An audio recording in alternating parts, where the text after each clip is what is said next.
Covid മഹാമാരി നമ്മുടെ നാടിനെ ഭീതിയിലാഴ്ത്തിയിരുന്ന കാലത്ത് നാം ഓരോരുത്തരും വീടിന്റെ സുരക്ഷിതത്വങ്ങളിൽ കഴിഞ്ഞപ്പോൾ സ്വന്തം ജീവൻ പോലും പണയം വെച്ച് ഓരോ വീടുകൾക്കും കാവലായിരുന്നവരാണ് ആശാവർക്കർമാർ. എന്നാൽ ഇന്ന് അതേ ആശാവർക്കർമാർ തുച്ഛമായ വേതനത്തിൽ ജീവിതം മുന്നോട്ട് കൊണ്ടുപോകാനാകാതെ അർഹതപ്പെട്ട ആനുകൂല്യങ്ങൾക്ക് വേണ്ടി സർക്കാരിന്റെ ദയയും കാത്ത് പൊരിവെയിലിൽ ഭരണസിരാ കേന്ദ്രത്തിന് മുന്നിൽ രാപ്പകൽ സമരം ചെയ്യുകയാണ്. കേരളത്തിന്റെ ഗ്രാമീണാരോഗ്യത്തെ സംരക്ഷിക്കാനായി പാടുപെടുന്ന സ്ത്രീകൾ റോഡരികിൽ കുഞ്ഞുങ്ങളെയും ഏന്തി രാവും പകലും ഇരുന്ന് തങ്ങളുടെ തൊഴിലവകാശങ്ങൾക്ക് വേണ്ടി മുദ്രാവാക്യം വിളിക്കേണ്ടി വരുന്നത് എത്രമാത്രം സങ്കടകരമാണ്. കേരളത്തിന്റെ എല്ലാ ഭൂപ്രദേശങ്ങളിലൂടെയും കിലോമീറ്ററുകളോളം നടന്ന് വെയിലും മഴയും എല്ലാം അവഗണിച്ച് ദിവസവും വീടുകൾ തോറും കയറി ഇറങ്ങി അടിത്തട്ടിലെ ഓരോ കുടുംബങ്ങളുടെയും ആരോഗ്യാവസ്ഥയെ പരിപാലിക്കുന്നവർക്ക് പ്രതിമാസം കിട്ടുന്നത് വെറും 7000 രൂപയാണ്. സാമൂഹിക വികസന സൂചികകളിൽ മുന്നിൽ നിൽക്കുന്ന കേരളം ആശാവർക്കർമാരുടെ കൂടി വിയർപ്പിൽ നിന്നുണ്ടായതല്ലേ? അവരുടെ സമരാവശ്യങ്ങളെ പരിഹരിക്കാൻ ഇടതുപക്ഷ സർക്കാരിന് ബാധ്യതയില്ലേ? കൂലിയും പെൻഷനും അടക്കമുള്ള അടിസ്ഥാന ആവശ്യങ്ങൾ അനുവദിച്ചു കിട്ടാൻ നിരാലംബരായ ആ സ്ത്രീ തൊഴിലാളികൾ ഇനിയും എത്ര ദിവസം ഇങ്ങനെ സമരം ചെയ്യണം, തൊണ്ടപൊട്ടി മുദ്രാവാക്യം വിളിക്കണം? ന്യൂസ് ബസ് ചോദിക്കുന്നു, ആശാവർക്കർമാരെ നിരാശയിലേക്ക് തള്ളിവിടുന്നതാരാണ്?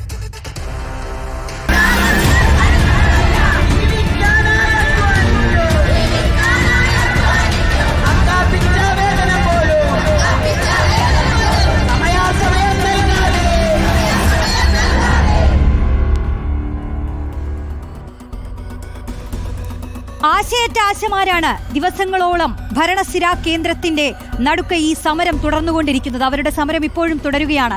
സർക്കാർ അവരുടെ ആവശ്യങ്ങളിൽ ഒരാവശ്യം മാത്രമാണ് അംഗീകരിച്ചിട്ടുള്ളത്. ആശയറ്റ സമരം തുടരുമ്പോൾ എന്തൊക്കെയായിരുന്നു ആ സമരത്തിലെ ആശാവർക്കർമാരുടെ ആവശ്യങ്ങളെന്ന് നമുക്കൊന്ന് നോക്കണം. ഓരോ ആവശ്യങ്ങളിലേക്കായി നമുക്കിതാ എത്താം. വ്യത്യസ്ത ഇനം ആവശ്യങ്ങൾ അവർക്കുണ്ട്. അതൊന്നൊന്നായി നമ്മൾ നോക്കുകയാണെങ്കിൽ ഓണറേറിയം വർദ്ധിപ്പിക്കുക എന്നുള്ളതാണ് ഏറ്റവും അടിസ്ഥാനപരമായ ആവശ്യം. അതായത് വിവിധ സ്കീമുകൾ പ്രകാരമുള്ള ആരോഗ്യ സേവനങ്ങൾക്ക് ഓണറേറിയവും ഇൻസെന്റീവുമാണ് ഓരോ മാസവും ഈ ആശാവർക്കർമാർക്ക് ലഭിക്കുന്നത്. ഇപ്പോൾ കിട്ടുന്നത് മാസം 7000 രൂപയാണ്. ഈ 200 രൂപ നൽകുമെന്ന ഫോണിന്റെ റീചാർജ് ഇനത്തിൽ 200 രൂപ നൽകുമെന്നൊക്കെയുള്ള വാഗ്ദാനങ്ങൾ ഉണ്ടായിരുന്നുവെങ്കിലും അതെല്ലാം ഈ കടലാസിൽ മാത്രം നിൽക്കുന്നതാണെന്ന് ആദ്യം മനസ്സിലാക്കണം. ഈ സമയപരിധിയില്ലാത്ത ജോലി ചെയ്യുന്നവർ വീടുകൾ കയറി ഇറങ്ങേണ്ടി വരും. നാട്ടിൻ പുറത്ത് ഓരോ വീടും കുന്നും മലയും കയറി ഇറങ്ങണം. യാത്രാ ചെലവാണെങ്കിലോ അത് കയ്യിൽ നിന്ന് എടുക്കേണ്ടി വരും. ഇതൊക്കെ ചെയ്തിട്ടും ഇവർക്ക് കിട്ടുന്ന കൂലി എന്ന് പറയുന്നത് തുച്ഛമായതാണ്. അതുകൊണ്ട് അവർ ആവശ്യപ്പെടുന്നത് ഓണറേറിയം വർദ്ധിപ്പിക്കുക എന്നുള്ളതാണ് ഏറ്റവും പ്രധാനപ്പെട്ട ആവശ്യം. രണ്ടാമത്തെ ആവശ്യം നോക്കൂ, വേതനം എന്ന് പറയുന്നത് എല്ലാ മാസവും കൃത്യമായി നൽകണമെന്നതാണ് അവർ ആവശ്യപ്പെടുന്നത്. എല്ലാ മാസവും കൃത്യമായി ഈ വേതനം അവർക്ക് ലഭിക്കുന്നില്ല. നിലവിൽ 3 മാസത്തെ കുടിശ്ശികയുണ്ട്. അവസാന ശമ്പളം കിട്ടിയതാണെങ്കിൽ 2024 നവംബറിലാണ്. വേതനമില്ലാതെ എങ്ങനെ ജീവിക്കുമെന്നാണ് ആശാവർക്കർമാർ ചോദിക്കുന്ന ചോദ്യം. 2016 1000 രൂപയായിരുന്ന വേതനം ഇടത് സർക്കാരാണ് പല ഘട്ടങ്ങളിലായി കൂട്ടി 7000 ആക്കിയത് എന്നത് ശരി തന്നെ. പക്ഷേ അത് കൃത്യമായി ലഭിക്കുന്നില്ല. പിന്നെ എന്ത് ചെയ്യാനാണ്? മൂന്നാമത്തെ ആവശ്യത്തിലേക്ക് നമ്മൾ വരികയാണെങ്കിൽ വേതനത്തിനായുള്ള മാനദണ്ഡം നിർത്തലാക്കണമെന്നതാണ് മൂന്നാമത്തെ ആവശ്യം. 10 തരം ക്രൈറ്റീരിയ കണക്കാക്കിയാണ് ഈ ശമ്പളം കൊടുക്കുന്നത്. അതായത് ഇപ്പോൾ ആരോഗ്യ അവലോകന റിപ്പോർട്ട് കൊടുത്താൽ അതിനൊരു 500 രൂപ കൊടുക്കും. വാർഡ് അവലോകന നയത്തിനാണെങ്കിൽ ഇത്ര, അല്ലെങ്കിൽ പാലിയേറ്റീവ് ഡ്യൂട്ടിക്കാണെങ്കിൽ ഇത്ര എന്ന് പറഞ്ഞാണ് ഇത് കൊടുക്കുന്നത്. അപ്പൊ ചെയ്ത ജോലി അധികൃതരെ ബോധ്യപ്പെടുത്തിയാൽ മാത്രമേ ഈ 7000 രൂപ ആശാവർക്കർമാരുടെ കയ്യിൽ കിട്ടുകയുള്ളൂ. ഓരോ ചുമതലയ്ക്കും വ്യത്യസ്ത നിരക്കുകളാണ്. 2 ദിവസം അവധിയെടുത്തു എന്ന് കരുതുക. ഒരു ക്രൈറ്റീരിയ പൂർത്തിയാക്കാതെ വരും. ആ കണക്കിൽ വരുന്ന പണം പിടിച്ച ശേഷം ബാക്കി ശമ്പളം കൊടുക്കും. 7000 രൂപയിൽ നിന്ന് ഓരോ മാസവും പണം മുടങ്ങുന്ന അവസ്ഥയാണ് ഇവിടെ ചൂണ്ടിക്കാട്ടാനുള്ളത്. നാലാമത്തെ ആവശ്യത്തിലേക്ക് നമ്മൾ വരികയാണെങ്കിൽ ഇൻഷുറൻസ് പരിരക്ഷ ഉറപ്പാക്കുക എന്നുള്ളതാണ്. ഈ കോവിഡ് സമയത്തുൾപ്പെടെ തുച്ഛമായ ശമ്പളത്തിൽ ഭാരിച്ച ജോലി ചെയ്ത മനുഷ്യരാണ്. അപ്പോൾ അവർക്ക് ഇൻഷുറൻസ് വേണമെന്ന ആവശ്യം അവർ ശക്തമായി ഉയർത്തുന്നുണ്ട്. അടുത്ത പോയിന്റിലേക്ക് വരികയാണെങ്കിൽ പെൻഷൻ സംവിധാനം നടപ്പിലാക്കുക എന്നുള്ളതാണ്. 62 വയസ്സിൽ ഇവർ ഈ ജോലിയിൽ നിന്ന് വിരമിക്കുമ്പോൾ എന്ത് ചെയ്യുമെന്നുള്ളതാണ് ആശങ്ക. വിരമിക്കൽ ആനുകൂല്യങ്ങൾ ഒന്നുമില്ല നിലവിൽ. വിരമിക്കൽ ആനുകൂല്യം 5 ലക്ഷം നൽകണമെന്ന അടിസ്ഥാന ആവശ്യം കൂടി ഇവർ ഉന്നയിക്കുകയാണ്. ഇനി മറ്റൊരാവശ്യത്തിലേക്ക് കൂടി വരികയാണെങ്കിൽ ഈ വർഷമായവരെ, ഈ മറ്റു വർഷങ്ങളായവരൊക്കെ സ്ഥിരപ്പെടുത്തുക എന്നുള്ളത് കൂടി. ഇപ്പോൾ സ്ഥിര നിയമനമല്ല, താൽക്കാലിക നിയമനമാണ്. അപ്പോൾ സ്ഥിര നിയമനമാക്കുക എന്നുള്ളൊരു ആവശ്യം കൂടിയാണ് ഇവർ ഉന്നയിക്കുന്ന ഒരു കാര്യം. ഇനി ഇപ്പോൾ നിലവിൽ സർക്കാർ ഇതിൽ അംഗീകരിച്ചിട്ടുള്ള ഒരേ ഒരു കാര്യം എന്ന് പറയുന്നത് 2 മാസത്തെ ഓണറേറിയം, കുടിശ്ശികയായി നിൽക്കുന്ന ഓണറേറിയം അനുവദിച്ചു എന്നുള്ളത് മാത്രമാണ്. അതായത് 3 മാസത്തെ ഓണറേറിയമാണ് ഇവർക്ക് ആകെ കിട്ടാനുള്ളത്. അതിൽ 2 മാസത്തെ ഓണറേറിയ കുടിശ്ശിക സർക്കാർ ഇപ്പോൾ അനുവദിച്ചു. ദിവസങ്ങളോളം ഇവർ സമരം ചെയ്തപ്പോൾ സർക്കാർ ആകെ ചെയ്തത്, ഞാൻ നേരത്തെ പറഞ്ഞ ഒരുപാട് ആവശ്യങ്ങളുണ്ടല്ലോ, ഈ ആവശ്യങ്ങളിൽ കുടിശ്ശിക 2 മാസത്തെ അനുവദിച്ചു എന്നുള്ളത് മാത്രമാണ് സർക്കാർ ചെയ്തിട്ടുള്ളത്. ഇനി ഇവരുടെ ഈ വേതന വ്യവസ്ഥയിലേക്ക് നമുക്കൊന്ന് വരാം. അതായത് ഇവരുടെ ശമ്പളം ഏതൊക്കെ വർഷങ്ങളിൽ എത്രയൊക്കെയാണ് കൂടിയത് എന്ന് നമുക്ക് ഓടിച്ചു നോക്കാം. 2016 വരെ കേരളത്തിലെ ആശാവർക്കർമാരുടെ ശമ്പളം എന്ന് പറയുന്നത് വെറും 1000 രൂപയായിരുന്നു. അത് പിന്നീട് ഘട്ടം ഘട്ടമായി വർദ്ധിപ്പിച്ച് ഒരു 6000 രൂപയോളമാക്കി. 2024 ഫെബ്രുവരിയിൽ വീണ്ടും ഒരു 1000 രൂപ കൂട്ടി, അത് 7000 ആയി. പിന്നെ നിലവിൽ പ്രതിമാസ വേതനം എന്ന് പറയുന്നത് 7000 രൂപയാണ്. അതായത് നിലവിൽ ഇപ്പോൾ അവർക്ക് ഘട്ടം ഘട്ടമായി കൂട്ടി എല്ലാം കിട്ടുന്നത് 7000 രൂപയാണ്. ടെലിഫോൺ അലവൻസായി 200 രൂപ നൽകണമെന്നുള്ളതാണ്. പക്ഷേ ഞാൻ നേരത്തെ അത് പങ്കുവച്ചു. അതായത് ഇത് കടലാസിൽ മാത്രം ഒതുങ്ങിയിട്ടുള്ള ഒരു സംഭവമാണ്. അപ്പോൾ ഈ 7000 രൂപയാണ് ഇപ്പോൾ ഈ ആശാവർക്കർമാർക്ക് കയ്യിൽ കിട്ടുന്നത്. അത് കൃത്യമായി കിട്ടുന്നില്ല എന്നുള്ള കാര്യം ആശാവർക്കർമാർ ഉന്നയിക്കുകയാണ്. അതിനാണ് ആ മനുഷ്യർ ഇങ്ങനെ സമരം ചെയ്യുന്നത്. ഈ സമരമൊക്കെ ഇങ്ങനെ നടക്കുമ്പോൾ ഒരു ജനപ്രതിനിധി, ഒരു മന്ത്രി പറഞ്ഞ വാക്കുകൾ എന്താണെന്ന് പ്രേക്ഷകർക്ക് അറിയാമോ? അത് നമ്മൾ നേരത്തെ കേട്ടിട്ടുള്ളതാണ്. പക്ഷേ ഒന്നുകൂടി നമുക്കത് കേൾക്കേണ്ടതുണ്ട്.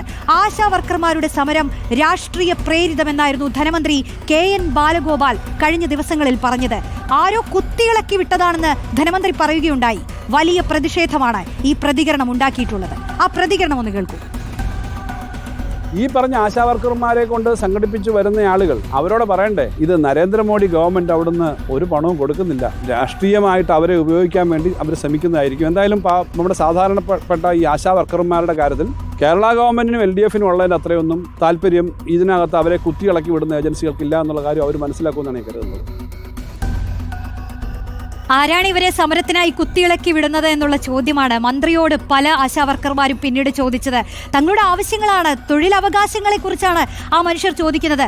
പ്രതിപക്ഷ നേതാവ് ഈ വിഷയത്തിൽ പ്രതിപക്ഷം ചില വിഷയങ്ങൾ ഉന്നയിക്കുകയുണ്ടായി. പ്രതിപക്ഷ നേതാവ് പറഞ്ഞത് എന്താണെന്ന് നമുക്കൊന്ന് നോക്കുകയാണെങ്കിൽ, ഈ ആശാവർക്കർമാരുടെ സമരം കേരളത്തിന്റെ സ്ത്രീ ശക്തി ബോധ്യപ്പെടുത്തുന്നതാണ് എന്നാണ് VD സതീശൻ പറഞ്ഞത്.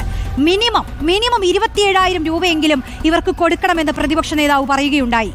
ഒരു ഓഫ് പോലും ഇല്ലാതെ പകലോ രാവോ എന്നൊന്നും നോക്കാതെ ജോലി ചെയ്യുന്ന മനുഷ്യരാണ്. ഓണറേറിയം വർദ്ധിപ്പിക്കണമെന്നത് അവരുടെ ന്യായമായ ആവശ്യമാണെന്നും പ്രതിപക്ഷ നേതാവ് പറയുകയുണ്ടായി. ഇവർ വിരമിക്കുമ്പോൾ 5 ലക്ഷം രൂപയെങ്കിലും ഇവർക്ക് നൽകണമെന്നതാണ്. കാരണം ഇങ്ങനെ ഓഫില്ലാതെ രാവും പകലും പണിയെടുക്കുന്നവർക്ക് വിരമിക്കുമ്പോൾ 5 ലക്ഷം രൂപ നൽകണമെന്നും പ്രതിപക്ഷ നേതാവ് പറഞ്ഞു. ആവശ്യവും അനാവശ്യവും എന്തെന്ന് ആരോഗ്യമന്ത്രി തിരിച്ചറിയണമെന്നും ആരോഗ്യമന്ത്രിയെ ഉന്നം വെച്ചുകൊണ്ട് പ്രതിപക്ഷ നേതാവ് പറയുകയുണ്ടായി. മറ്റൊന്ന്, ധനമന്ത്രിയുടെ പ്രസ്താവനയെ വിമർശിച്ചുകൊണ്ട് പ്രതിപക്ഷ നേതാവ് രംഗത്ത് വന്നു. കുത്തി ഇളക്കിവിട്ട സമരമെന്ന് ധനമന്ത്രി പറഞ്ഞതിൽ ന്യായമില്ല എന്നാണ് VD സതീശൻ പറഞ്ഞത്. അനാവശ്യ സമരമാണെന്ന് പറയുന്നതിൽ ഒരു ന്യായവുമില്ല. സമരക്കാർക്കെതിരെ കേസെടുത്തത് ശരിയായില്ല എന്നും ആ കേസെടുത്ത ഘട്ടത്തിൽ പ്രതിപക്ഷ നേതാവ് വിമർശിക്കുകയുണ്ടായി. മറ്റൊരു പരാമർശം പ്രതിപക്ഷ നേതാവ് നടത്തിയത് ഇങ്ങനെയാണ്: ഇത് സ്റ്റാലിന്റെ റഷ്യയല്ല, നമ്മുടെ കേരളമാണെന്ന് മുഖ്യമന്ത്രി ഓർക്കണമെന്നതാണത്. മാവോയിസ്റ്റുകൾക്ക് സമരം ചെയ്യാൻ അവകാശമുണ്ടല്ലോ എന്നുള്ള കാര്യവും VD സതീശൻ ചൂണ്ടിക്കാട്ടുകയുണ്ടായി. വിഷയം ആരോഗ്യമന്ത്രിയോടും മുഖ്യമന്ത്രിയോടും നേരിട്ട് താൻ സംസാരിക്കുമെന്നും പ്രതിപക്ഷം വ്യക്തമാക്കുകയാണ്. അപ്പോൾ പ്രതിപക്ഷം ഈ സമരത്തിനൊപ്പം ചേർന്ന് നിൽക്കുകയായിരുന്നു. ഈ സമരം തുടരുന്നൊരു സാഹചര്യത്തിലാണ് ഇപ്പോൾ നമ്മൾ നിൽക്കുന്നത്. ഇനി ഇവരുടെ ഈ തൊഴിലാളികളുടെ ജീവിതത്തിലേക്ക് നമ്മൾ വരികയാണെങ്കിൽ വ്യത്യസ്തമായ കാഴ്ചകളാണ്. ഓരോ ആശാവർക്കർമാരുടെയും ജീവിതം എന്ന് പറയുന്നത് ഓരോരുത്തർക്കും പങ്കുവയ്ക്കാനുള്ളത് വ്യത്യസ്തമായ ദുരിതങ്ങളാണ്. ഈ സേവന തൽപരരാണ് പല ആശാവർക്കർമാരും. വർഷങ്ങൾക്ക് മുൻപ് ജോലി ആരംഭിച്ചത്, പക്ഷെ ഇപ്പോൾ എടുത്താൽ പൊങ്ങാത്ത ജോലിഭാരമാണെന്ന് ആശാവർ പറയുന്നത്. സേവകരല്ലേ, ശമ്പളം ചോദിക്കുന്നു എന്നാണ് ആശാവർക്കർ നേരെ ഇതിനുള്ള മറുപടി പത്തനംതിട്ട നഗരസഭയിലെ 30-ാം വാർഡിലെ ആശാവർക്കർ ഫാത്തിമയ്ക്ക് പറയാനുണ്ട്. പത്തനംതിട്ട നഗരസഭയിലെ 30-ാം വാർഡിലെ ആശാവർക്കറാണ്, പേര് ഫാത്തിമ എന്നാണ്. ചേച്ചി നാരങ്ങ എടുക്കുകയാണ്? നാരങ്ങ എടുക്കുക. ആശാവർക്കറാണ്. ആ കൂട്ടത്തിൽ ഈ ജോലിയും കൂടെ ഉണ്ട്. ആശാവർക്കറും കൂടിയാണ്. കൂട്ടത്തിൽ പിന്നെ കടയുടെ ഉള്ള കാര്യങ്ങൾ സഹായിക്കുകയും ചെയ്യും. പക്ഷേ ഞങ്ങൾക്ക് കടയെ സഹായിക്കാൻ ഇപ്പം ബുദ്ധിമുട്ടുണ്ട്. ഞങ്ങളുടെ ജോലിഭാരം കൂടുതലാണ്. ഞങ്ങൾക്ക് സർവേ ശൈലി ചെയ്യണമെന്ന് പറഞ്ഞു. അത് ചെയ്ത് കഴിയുമ്പോഴത്തേക്ക് പിന്നെ കാര്യങ്ങളൊക്കെ വളരെ ബുദ്ധിമുട്ടാണ്. ഞങ്ങൾക്ക് മാത്രം അധ്വാനമാണിത് ഈ ജോലി. ഇത് ഞാൻ പറഞ്ഞിട്ട് 24 മണിക്കൂറും ഇതിൻ്റെ അധ്വാനമുണ്ട്. കാരണം ഞങ്ങൾ സർവേ എടുത്തതിന് ശേഷം വന്നു കഴിഞ്ഞ് വീട്ടിൽ ഇരുന്ന് ഇതെല്ലാം എഴുതണം. ഇതെല്ലാം എഴുതി കറക്റ്റ് ചെയ്ത് കഴിഞ്ഞ് ഇവർ നമ്മുടെ JPH ഇട്ട് കൊടുക്കണം. ഞങ്ങൾക്ക് ശൈലി എന്നും പറഞ്ഞൊരു പിന്നെ സർവേ തന്നിട്ടുണ്ട്. അതുകൂടാതെ ലെപ്രസി സർവേ തന്നിരിക്കുന്നു. അല്ലാതെ മറ്റ് വാർഡുകളിൽ എന്തെല്ലാം കാര്യങ്ങളുണ്ടോ ആ കാര്യങ്ങളെല്ലാം ചെയ്യുമ്പോഴും ഈ സർവേ നമ്മൾ ചെയ്തുകൊണ്ടേയിരിക്കുന്നു. അപ്പം കൂടുതൽ ജോലികൾ ഞങ്ങളെ ഭാരം ഏൽപ്പിച്ചുകൊണ്ട് ഞങ്ങൾക്ക് അതിനുള്ള ശമ്പളം തരാതെ ഞങ്ങളെ ജോലി ചെയ്യിപ്പിക്കുന്ന ഒരു രീതിയിലാണ് ഇപ്പോൾ ഇത് മുന്നോട്ട് പോയിക്കൊണ്ടിരിക്കുന്നത്. ഞങ്ങളുടെ ഈ ജോലിഭാരം കൂടുന്തോറും ഞങ്ങൾക്ക് ശമ്പളം കൂട്ടി തന്ന് ഞങ്ങളെ സഹായിക്കുവാണെങ്കിൽ കുഴപ്പമില്ല. ഇപ്പോൾ എല്ലാ പിന്നെ ആശമാർക്കെന്ന് പറയുന്ന വേറെ ജോലികളൊന്നുമില്ല. ഈ 6000 രൂപ കൊണ്ടോ 7000 രൂപ കൊണ്ടോ ഒരു കുടുംബം കഴിഞ്ഞു പോകാൻ പറ്റില്ല. വളരെ ദുരിതമാണ് അവരുടെ ഈ ജീവിതം എന്നുള്ളത്. അവർക്ക് ശമ്പള വർധനവ് ഒപ്പം തന്നെ മറ്റ് ആനുകൂല്യങ്ങളെല്ലാം കിട്ടണം എന്നാണ് ആശാവർക്കർമാർ പറയുന്നത്. വീഡിയോ ജേർണലിസ്റ്റ് അജി കുടുംബനൊപ്പം റിപ്പോർട്ടർ പ്രവീൺ പുരുഷോത്തമൻ. ഈ ഫാത്തിമ പറഞ്ഞൊരു കാര്യം നോക്കൂ, ഈ രാപ്പകലില്ലാതെ ജോലി ചെയ്യുന്നവരാണ്. അവർക്ക് ഈ ജോലി ഒന്ന് കഴിഞ്ഞിട്ട് വേണ്ടേ മറ്റേതെങ്കിലും ജോലി ചെയ്യാൻ. അപ്പോൾ ചെയ്യുന്ന ജോലിക്ക് കൃത്യമായി കൂലി കിട്ടിയില്ലെങ്കിലോ? മുഴുവൻ ആവശ്യങ്ങളും അംഗീകരിക്കും വരെ സമരം തുടരുമെന്നാണ് നിലവിൽ ആശാവർക്കർമാരുടെ നിലപാട്. ഇപ്പൊ നാളെ മഹാപ്രതിഷേധ സംഗമം ജില്ലകൾ തോറും നടത്തുമെന്ന ഒരു തീരുമാനത്തിൽ കൂടി ആശാവർക്കർമാർ എത്തിയിട്ടുണ്ട്. TV പ്രസാദ് സമരപ്പന്തലിൽ നിന്ന് നമ്മോടൊപ്പം ചേരും. അവിടെ ആശാവർക്കർമാർ ഇപ്പോഴും സമരത്തിലാണ്. നോക്കൂ പ്രസാദ്, നമ്മൾ പറയുമല്ലോ ഈ 7000 രൂപ കയ്യിൽ കിട്ടണമെങ്കിൽ അതിനും പാലിക്കണം പല മാനദണ്ഡങ്ങളും. ഇതിലേതെങ്കിലും ഒരു മാനദണ്ഡം പാലിച്ചില്ലെങ്കിൽ ഈ പൈസ കയ്യിൽ കിട്ടില്ല, വീണ്ടും പൈസ കുറയും. അപ്പോൾ ഇവർ കഴിഞ്ഞ ദിവസമൊക്കെ ചോദിച്ചൊരു ചോദ്യം ഞാൻ ശ്രദ്ധിച്ചത്, ഇങ്ങനെയാണെങ്കിൽ ഇങ്ങനെ പൊതു മാനദണ്ഡങ്ങൾ ഉണ്ടായിട്ട് മാസം കൂലി കിട്ടുന്നതിലെ ഈ മാനദണ്ഡങ്ങളെല്ലാം പാലിക്കണമെങ്കിൽ എത്ര മന്ത്രിമാർക്കും MLA-മാർക്കും ഒക്കെ കൂലി കിട്ടും സാറുമാരെ എന്ന് ഇവർ കഴിഞ്ഞ ദിവസം ചോദിക്കുന്ന ചോദ്യം ഉണ്ടായിരുന്നു. അതൊക്കെ പ്രസക്തമാണ്. പ്രസാദ്, നിലവിൽ എന്താണ് അവിടുത്തെ സാഹചര്യം? ഇവരിപ്പോഴും സമരം തുടരുകയാണ്. ഇന്നിപ്പോൾ 10ാമത്തെ ദിവസമാണ്. ആ സമരം എവിടേക്കാ പോകുന്നത്? സമരം എന്തായി? സമരം ഒന്നും ആയിട്ടില്ല. അവർ 26,000 രൂപ വെച്ച് എല്ലാവരും അക്കൗണ്ടിൽ വന്നെന്ന് പറഞ്ഞു. 1 രൂപ പോലും വന്നിട്ടില്ല. പിന്നെ ഞങ്ങളുടെ എല്ലാ ഡിമാൻഡുകളും അംഗീകരിച്ച് ഞങ്ങൾക്ക് രേഖാമൂലം തന്നാലേ ഞങ്ങൾ ഇവിടുന്ന് പിരിഞ്ഞു പോവുകയുള്ളൂ. നല്ല അധ്വാനമല്ലേ നിങ്ങളുടെ ജോലി ഇപ്പൊ അല്ലേ? ഞങ്ങൾക്ക് ഭയങ്കര അധ്വാനം. എന്തൊക്കെ കാര്യങ്ങൾ നിങ്ങൾ ചെയ്യുന്നു ചുരുക്കി പറയാമോ? ഞങ്ങള് ചെയ്യുന്നത് വീടാന്തര സർവേ ചെയ്യും, ശൈലി ആപ്പ് സർവേ ചെയ്യും, അശ്വമേധം എന്ന് പറഞ്ഞ് കുഷ്ഠരോഗത്തിന്റെ ഒരു സർവേ ഉണ്ട്, അത് ചെയ്യും. പാലിയേറ്റീവ് കെയർ വിസിറ്റ് ഉണ്ട്, അത് ചെയ്യും. പിന്നെ കിടപ്പരോഗികളാണ് പാലിയേറ്റീവ് കെയർ പേഷ്യന്റ്. പിന്നെ കൊച്ചു കുഞ്ഞുങ്ങളുടെ പ്രതിരോധ കുത്തിവയ്പ്പുകൾ, ഒരു കുട്ടിയെ പ്രസവിച്ച സമയം മുതൽ 15 വയസ്സ് വരെ ആ കുട്ടികൾക്ക് പ്രതിരോധ കുത്തിവയ്പ്പുകൾ. ഇതിന്റെ മുഴുവൻ കണക്ക് നിങ്ങളുടെ സൂക്ഷിക്കണം. ഞങ്ങൾ സൂക്ഷിക്കണം. ഞങ്ങളുടെ പത്ര ക്രൈറ്റീരിയ അതനുസരിച്ചാണ് ഞങ്ങൾക്ക് ശമ്പളം തരണം. അതിലൊന്ന് കുറഞ്ഞാൽ 700 രൂപ കുറയും. ഇങ്ങനെ എത്രയും 17 വർഷം കൊണ്ട് നമ്മൾ ജോലി ചെയ്തിട്ടും ഞങ്ങൾക്ക് ഇതിൽ ഒരു മുന്നേറ്റവും കിട്ടുന്നില്ല. അങ്ങനെയാണ് ഞങ്ങൾ സമര പരിപാടിയായിട്ട് വന്നത്. നന്നായിട്ട് സമരം പോകുന്നുണ്ട്. ഇതിനൊരു സമരം വിജയിക്കാതെ തിരിച്ചു പോകാൻ പറ്റില്ല. ഒരു കാരണവശാലും പോകില്ല. ഇവിടെ കിടന്ന് മരിച്ചാലും സമരത്തിന് പിൻവലിയത്തില്ല. ഗവൺമെന്റ് ഞങ്ങൾ പറയുന്ന ഡിമാൻഡുകൾ അംഗീകരിക്കാതെ ഇവിടെ ഒറ്റ ആശമാരും പുറകോട്ട്. ധനമന്ത്രി പറയുന്നത് നിങ്ങൾ ആരോ കുത്തിയിറക്കിയെന്നാണ്. ആരും കുത്തിയിറക്കിയിട്ടില്ല. ഞങ്ങളെ ആരും കുത്തിയിറക്കിയിട്ടില്ല. ഞങ്ങൾ സ്വയമായിട്ട് വന്ന എല്ലാവരും. ഞങ്ങൾക്കൊരു സംഘടനയുണ്ട്, Kerala Asha health workers association. അവരാണ് ഞങ്ങളുടെ മുൻനിരയിൽ നിന്നും ഞങ്ങൾക്ക് ഇതെല്ലാം പറഞ്ഞു തരുന്നത്. ഞങ്ങൾ ഇവിടെ നിന്നുകൊണ്ട് ഈ സമരം ഞങ്ങൾ വിജയിച്ചല്ലാതെ പുറകോട്ട് പോകുന്ന ഒരു പ്രശ്നവും ഇല്ല. വിജയിക്കാതെ ഇനിയിപ്പോ തിരിച്ചു പോകാൻ പറ്റില്ല അല്ലേ? സാറേ വിജയിക്കും. കാരണം ഞങ്ങൾ അത്രയ്ക്ക് അടിസ്ഥാനമായി ഞങ്ങൾ ജോലി ചെയ്യുന്നവരല്ലേ. ഒരുപാടൊന്നും അല്ലല്ലോ ഞങ്ങൾ ചോദിക്കുന്നത്. ഞങ്ങൾക്ക് തരാവുന്നതേ ഉള്ളൂ. ഗവൺമെന്റ് ഒന്ന് ഞങ്ങളെ ഇത്രയും ദിവസം ഈ പൊരുവെയിലത്ത് ഒരു ടോയ്ലറ്റ് സംവിധാനം പോലും ഇല്ലാത്ത ഈ സ്ഥലത്താണ് ഞങ്ങൾ ഇരിക്കുന്നത്. ഇത് കിടക്കാൻ ഒരു 150 പേരോളം ഇവിടെ ഉണ്ടാവും, എന്നും ഉണ്ടാവും. അവനെ നമ്മൾ ഇതിനു മുമ്പേ കാണേണ്ടതാണ്. ഞങ്ങൾ നാളെ ഒരു മഹാസംഗമം വെച്ചിരിക്കുകയാണ്. ഇതിനൊരു തീർപ്പ് കൽപ്പിക്കാതെ വരുന്നവർ പോകത്തില്ല. ഇവിടെ തന്നെ ഉണ്ടാവും. മൊത്തം ജനങ്ങൾ ഇവിടെ തന്നെ ഉണ്ടാവും. ഈ സമരത്തിൽ ഞങ്ങൾ വിജയിക്കാതെ പോയാൽ ഇനി ഒരു സമരം ഞങ്ങൾക്ക് ചെയ്യാൻ പറ്റത്തില്ല. അതുകൊണ്ട് വിജയിച്ചേ ഞങ്ങൾ ഇവിടുന്ന് പോവുകയുള്ളൂ. ജീവൻ മരണ സമരമാണ്, ജീവൻ മരണ പോരാട്ടമാണ് ഞങ്ങളുടെ. ഒരു അതിജീവന സമരമാണ് സാർ, ഇതൊരു അതിജീവന സമരമാണ്. ഇതിനൊരു തീർപ്പില്ലാതെ ഞങ്ങൾ പോകത്തില്ല. ഞങ്ങൾക്ക് ഇപ്പൊ തരുന്ന ഈ സാലറി അവർ ഈ ഓണററി അവർ 4-5 മാസം കൂടുമ്പോൾ ഒക്കെ ഞങ്ങൾക്ക് 1 മാസം 2 മാസം തരുന്നുണ്ട് എന്ന് വിചാരിച്ച് 2 മാസത്തെ 3 മാസം ഞങ്ങൾക്ക് ഇപ്പോൾ തന്നു എന്ന് വിചാരിച്ച് ഞങ്ങൾ പോകത്തില്ല. ഇത് ഈ സമരം എന്ന് വെച്ചാൽ ഞങ്ങൾ ആവശ്യപ്പെടുന്ന പറയുന്ന ഡിമാൻഡുകൾ തരാതെ ഞങ്ങൾ പോകത്തില്ല. റോഷിനി, നമ്മൾ ഒരുപാട് സമരങ്ങൾ കാണാറുണ്ട്. സെക്രട്ടേറിയറ്റിന് മുന്നിലായാലും കളക്ടറേറ്റുകളുടെ മുന്നിലായാലും മറ്റ് സമരങ്ങളായാലും അത് ഇത്രമേൽ ഇവരുടെ ജീവിതത്തെ ബാധിക്കുന്നതല്ല എന്നുള്ളതാണ് പല സമരങ്ങളും. പക്ഷേ ഈ സമരത്തിന്റെ പ്രത്യേകത എന്നുള്ളത് ഇവരുടെ ഏറ്റവും പ്രധാനപ്പെട്ട ഏറ്റവും ബേസിക് ആയിട്ടുള്ള ആവശ്യങ്ങൾ നടപ്പിലാക്കി കിട്ടുക എന്നുള്ളതാണ്. അതായത് വളരെ തുച്ഛമായ ഓണറേറിയമാണ് ഇവർക്ക് കിട്ടുന്നത്. അതുകൊണ്ട് ജീവിക്കാനൊന്നും പറ്റുമെന്ന് തോന്നുന്നില്ല. പക്ഷേ അതിനും ഒരുപാട് നിബന്ധനകളാണ്. സമരം തുടർന്നുകൊണ്ടിരിക്കെ കഴിഞ്ഞ ദിവസമാണ് ഇവർക്കുള്ള 2 മാസത്തെ കുടിശ്ശിക അനുവദിക്കാൻ വേണ്ടി തീരുമാനിച്ചത്. എന്തായാലും ഇവർ എത്ര ദിവസമായി ഇവിടെ വന്നിട്ട്? 10 ദിവസമായി. 10 ദിവസം. ഇവിടെ എവിടെയാ? തിരുവല്ലം. എല്ലാ ദിവസം പോയി വരുമോ? ഇല്ല, ഇവിടെ കിടക്കുന്നു. ഇവിടെ കിടക്കുന്നു. ദിവസം കിടക്കാനാ പരിപാടി? 10 ദിവസം ഞങ്ങൾ പറഞ്ഞ കാര്യം നടപ്പാക്കുന്നു, ഞങ്ങൾ ആവശ്യപ്പെട്ട കാര്യം നടപ്പാക്കുന്നു, അന്ന് ഞങ്ങൾ മാറും. പിന്നെ മന്ത്രി പറയുന്നത് നിങ്ങളാരോ കുത്തിയിറക്കിയെന്നാ? നമുക്ക് ഒരു പാർട്ടി, നമ്മൾ ഈ ആശാ വർക്കേഴ്സ് എന്ന് പറയുന്നത് ഞങ്ങൾ ആർക്കും ഒരു പാർട്ടിക്കാരും ഇല്ല. അവരവരുടെ വ്യക്തിപരമായിട്ടുള്ള പാർട്ടിയേ ഉള്ളൂ. സമരം വിജയിക്കാതെ പറ്റില്ല അല്ലേ? പറ്റില്ല. ഞങ്ങൾക്ക് ജീവിക്കണം. 4 മാസമായി ഞങ്ങൾക്ക് ഓണറേറിയോ ഇൻസെന്റീവോ കിട്ടിയിട്ട്. ഞങ്ങൾക്ക് ഒന്നും ഇതുവരെ കിട്ടിയിട്ടില്ല സാറേ. ഇന്ന് ഞങ്ങൾ ഇപ്പോഴാണ് ഞങ്ങൾ ആവശ്യപ്പെട്ട കാര്യങ്ങളെല്ലാം അവർ നേടി തന്നാൽ മാത്രമേ ഞങ്ങൾ ഇതിൽ നിന്ന് പിന്മാറുള്ളൂ. അല്ലാതെ ഞങ്ങൾക്ക് ഒരു പാർട്ടിയുടെ പിന്തുണയും ഞങ്ങൾക്കില്ല. ആശാ വർക്കേഴ്സിന്റെ സമരം ഇങ്ങനെ ഒരിക്കലും കണ്ടതല്ല കേരളം. കാരണം അത്രത്തോളം നമുക്കറിയാവുന്നതുപോലെ ഒരു നാട്ടിലെ മനുഷ്യരുടെ, പ്രത്യേകിച്ച് കുഞ്ഞുങ്ങളുടെയും ഗർഭിണികളുടെയും എല്ലാം എല്ലാ ആരോഗ്യ വിവരങ്ങളും എല്ലാം സൂക്ഷിക്കുന്നവരാണ് ഈ ആശാ വർക്കർമാർ. ഇവരുടെ ഏറ്റവും പ്രധാനപ്പെട്ട ജീവൽ പ്രശ്നങ്ങളാണ് ഇവർ ഉയർത്തുന്നത് എന്നതാണ് ഈ സമരത്തിന് ഇത്രയേറെ ഒരു ഗൗരവം വരാനുള്ള ഒരു കാരണം. ഇവരുടെ എല്ലാം മനസ്സിൽ തട്ടിക്കൊണ്ടാണ് ഇവർ ഓരോ കാര്യങ്ങളും പറയുന്നത് എന്നതാണ്. 10ാമത്തെ ദിവസത്തേക്ക് കടക്കുന്നു. അനുകൂലമായ തീരുമാനം ഉണ്ടാകും എന്ന് തന്നെയാണ് പ്രതീക്ഷിക്കുന്നത്. നിരവധി പേരാണ് ഇവിടെ എത്തിയിരിക്കുന്നത്. എന്താ പേരെന്താ? ഇന്ദിരാ ബാലചന്ദ്രൻ. എവിടുന്നാ വരുന്നത്? ഇവിടെ അടുത്ത് തന്നെ. എത്ര ദിവസമായി? ഇപ്പോ 10ാമത്തെ ദിവസം. ഇവിടെ ഇന്നലെ പൈസ അനുവദിച്ചെന്നാണ് പറയുന്നത്. ഒരാളുടെ അക്കൗണ്ടിൽ പോലും പൈസ വന്നില്ല. അത് തന്നെ കപടതല്ല. ഉത്തരവിറങ്ങിയാൽ പോരല്ലേ പൈസ കിട്ടും. ഉത്തരവിലാണോ? ഉത്തരവ് തിന്നാൻ പറ്റുമോ? പൈസ കിട്ടിയാലേ വല്ല കുട്ടികൾക്ക് ആഹാരം വാങ്ങാൻ പറ്റുള്ളൂ. ഈ രാവിലെ പകല് കഷ്ടപ്പെട്ടിട്ട് ഉത്തരവ് മാത്രം മതിയോ? ഉത്തരവ് പുഴുങ്ങി തിന്നാൻ കൊള്ളാവോ? ഇല്ല, പൈസ കിട്ടിയാലേ കൊള്ളാവുള്ളൂ.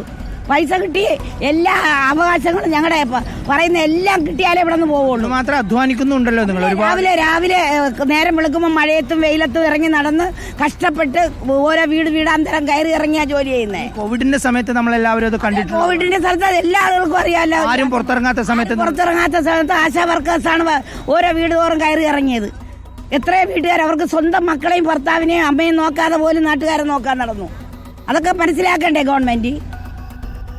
അതിവൈകാരികമാണ് പ്രതികരണം. റോഷ്നി, നമുക്ക് കേൾക്കാം. അതായത് ഇവർ ഏറ്റവും പ്രധാനപ്പെട്ട ജോലികൾ ചെയ്യുന്നവർ, ഒരുപാട് അധ്വാനമുണ്ട്. നമ്മൾ കാണുന്ന ജോലികൾ കൂടാതെ റിപ്പോർട്ടുകൾ തന്നെ ഒരുപാടുണ്ട് അവർക്ക് ഇരുന്ന് തയ്യാറാക്കേണ്ടതായിട്ട്. അതുകൊണ്ട് ഈ ഒരു സമരത്തിൽ നിന്ന് പിന്നോട്ട് പോയി കഴിഞ്ഞാൽ ഇനിയൊരു സമരം ചെയ്യാൻ കഴിയില്ല എന്നുള്ളതാണ് എല്ലാവരും പറയുന്നത്. ചേച്ചിയും അമ്മമാരും ഒക്കെ പറഞ്ഞതുപോലെയാണ്, സാമൂഹ്യ സേവനം എന്ന് പറഞ്ഞ് അങ്ങനെ തള്ളിക്കളയാൻ പറ്റുന്നതല്ല ഇവരുടെ ജോലികൾ എന്ന് പറയുന്നത്. പ്രേക്ഷകർ തന്നെ ചിന്തിച്ചു നോക്കൂ. നിങ്ങളുടെയൊക്കെ വീടുകളിൽ എത്തിയിട്ടുണ്ടാവില്ലേ എത്രയോ ആശാ വർക്കർമാർ? അവരെടുക്കുന്ന പണിയെക്കുറിച്ച് ആലോചിച്ച് നോക്കൂ. അതിന്റെ പുറത്താണ് ഈ സർവേകളൊക്കെ വരുന്നത്. ഇതിനെല്ലാമുള്ള വിവരങ്ങൾ ഓടി നടന്ന് ശേഖരിക്കുന്നതെല്ലാം ഇതാണ്. യൂട്യൂബ് കമന്റുകളിൽ ഒരാൾ ചോദിക്കുന്നത്, ഈ 10 നാൾ ഇവർ എന്ത് ഭക്ഷണമാണ് കഴിക്കുന്നതെന്ന്. ഇവർ കഞ്ഞി വെച്ച് കുടിക്കുകയാണ്, കഞ്ഞിയും പയറും വെച്ച്. ആശാവർക്കർമാരുടെ സമരം ഇങ്ങനെ തുടരുമ്പോൾ സർക്കാർ അംഗീകരിച്ചിട്ടുള്ള ഒരേ ഒരു ആവശ്യം, അതിലും ആശാവഹമല്ല കാര്യങ്ങളെന്ന് അവർ വീണ്ടും പറയുകയാണ്. ഭാരിച്ച ജോലി ചെയ്തിട്ടും അർഹമായ വേതനം ലഭിക്കാത്തത് ആശാവർക്കർമാർക്ക് വലിയ പ്രയാസം തന്നെയാണ്. രാവിലെ 10 മണി മുതൽ 4 വരെയാണ് ജോലിയെങ്കിലും പല ദിവസവും അതിലും അധികം സമയം ജോലി ചെയ്യേണ്ടി വരും. കണ്ണൂർ ജില്ലയിലെ മാടായി ഗ്രാമപഞ്ചായത്തിലെ 20-11 വാർഡുകളിൽ ആശാവർക്കർമാർക്കൊപ്പം ഞങ്ങളുടെ പ്രതിനിധി അർജുൻ ചേരുന്നുണ്ട്. അർജുൻ, നമ്മൾ ഈ ആരോഗ്യരംഗത്തൊക്കെ കേരളം ഒന്നാമതാണെന്ന്, നമ്മൾ ഒന്നാമതാണെന്ന് അഭിമാനിക്കുമ്പോഴും ഈ ആശാവർക്കർമാരടങ്ങുന്ന ഒരു അടിത്തറയുടെ ബലമുണ്ടല്ലോ, അതാണ് നമുക്ക് ഇത്തരം അവകാശവാദങ്ങളിലൊക്കെ എത്തിക്കാനുള്ള കാരണം. പക്ഷേ ഇവരുടെ ആവശ്യങ്ങളൊന്നും കേൾക്കുന്നില്ല എന്നിവർക്ക് തുടർച്ചയായി പറയേണ്ടി വരുന്നു, തലസ്ഥാനത്ത് ചെന്ന് സമരം ചെയ്യേണ്ടി വരുന്നു.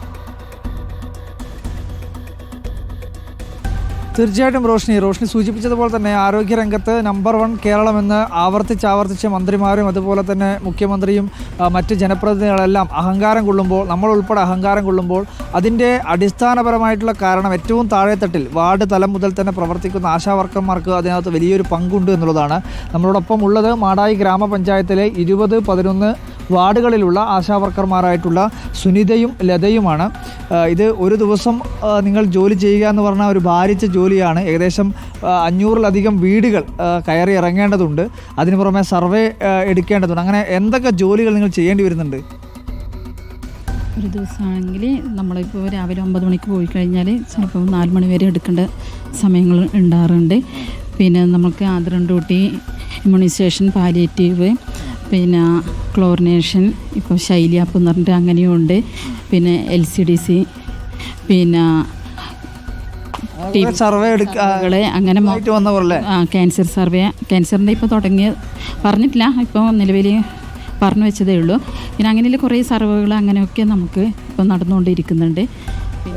റോഷ്നി, ഇവരുടെ ഈ ചുമലിൽ തൂക്കിയിട്ടുള്ള ഈ ഒരു ബാഗ് ഉണ്ട്, നമുക്ക് ഇതിൽ കാണിക്കാൻ പറ്റും. ഈ ബാഗ് തുറന്നാൽ തന്നെ അറിയാം. ഇതൊന്ന് ബാഗ് കാണിച്ചു വെക്കുമോ? ഇവരെത്രമാത്രം ഈ പുസ്തകങ്ങളിലൊക്കെ എഴുതിയ കണക്കുകളല്ലേ? ഇതെന്താ ഈ ഇതിനകത്തൊക്കെ പുസ്തകത്തിൽ? സർവേ, ശൈലി സർവേ ചെയ്ത നോക്കാം.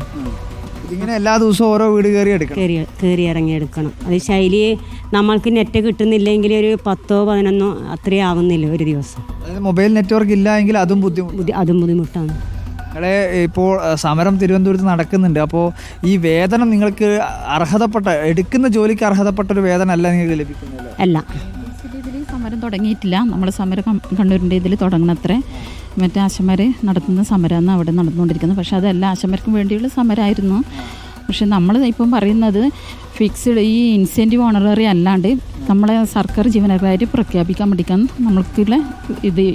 കോവിഡിൻ്റെ സമയത്തൊക്കെ ജോലി ഒത്തിരി ചെയ്തായിരുന്നു. സമയത്തൊക്കെയുള്ള ജോലി കുറേ കൂടി ദുഷ്കരമായിരിക്കും എന്നുവെച്ചാൽ ഈ പേഷ്യന്റുമാർ കൂടുതലായിട്ട് ആശമാരെ തന്നെ കോണ്ടാക്ട് ചെയ്തുകൊണ്ടിരുന്നത് കൂടുതലായിട്ടും. അർജുൻ, നമ്മൾ ഇത്തരത്തിൽ ഒരുപാട് ആശാവർക്കർമാരുടെ ദുരിതങ്ങളെ കുറിച്ച് കേൾക്കുകയാണ്. സമയപരിധി മൂലം ഞാൻ ഒന്നിടപെടുകയാണ്. അർജുൻ, നമ്മൾ ഈ വിഷയത്തിലേക്ക് നോക്കൂ. എത്രയോ ആശാവർക്കർമാരാണ് ഇപ്പൊ അർജുന്റെ കൂടെ നിൽക്കുന്നവർക്കും പറയുകയായിരുന്നു, ജീവിതത്തിൽ നിറഞ്ഞ ഒരു നിരാശയെക്കുറിച്ചാണ് ഈ ആശമാരെല്ലാം സംസാരിക്കുന്നത്. അപ്പോൾ ഇതൊരു പ്രത്യാശയിലേക്ക് വഴിമാറണമെന്നുള്ളതാണ്. അതിനാണ് ഈ മനുഷ്യർ കഞ്ഞിയും ചെറിയ പരിപ്പുമൊക്കെ വെച്ച് ഇങ്ങനെ ഒരു സൈഡിൽ കഴിഞ്ഞുകൂടുന്നത്, ഈ തലസ്ഥാനത്ത് ഇങ്ങനെ സമരം ചെയ്യേണ്ടി വരുന്നത് എന്നുള്ള കാര്യം നമ്മൾ ഓർക്കണം. അധികാരികൾ ഇത് ശ്രദ്ധിക്കേണ്ട ഒരു വിഷയം കൂടിയാണ്.